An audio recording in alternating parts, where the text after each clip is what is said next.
all of this, the idea that where does this go from here, and how does the medical community feel about it from here? It's interesting when you have congressmen who vote on this sort of thing who are doctors in and of their own right. John Fleming is among those, a Republican in Louisiana who opposes this bill, and a congressman. You heard what I was mentioning before, that it looks, and I stress looks, like the votes just might be there. Is it your sense that the votes are there?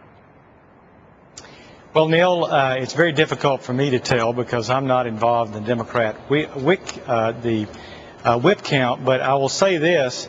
I see a lot of long faces on the Democrat side. I think they've been under tremendous pressure for many days. They continue to be. It's my understanding that Congressman Altmaier has become a firm no.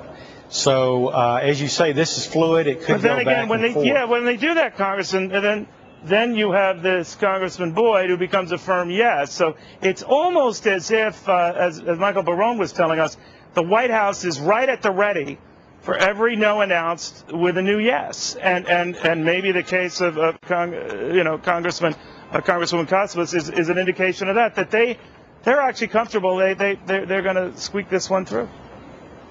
Well, it could be, but Neil, a bill that's trillions of dollars that affects every American, it's 1/6 of the economy.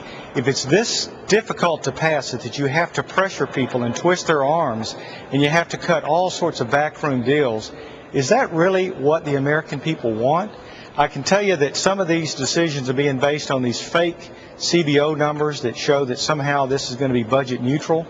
$500 billion of money taken out of Medicare, nobody knows how it's going to come out, used in a double accounting method to both extend the life and then also to subsidize private insurance.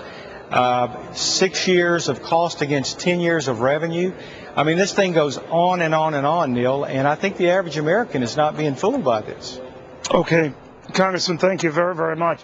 In the meantime, we've been getting a lot of news updates and alerts as we've been speaking, so I apologize up front for throwing so much at you so fast. But we've been mentioning as well, not only with these congressmen and women going back and forth, reportedly now to the level where Democrats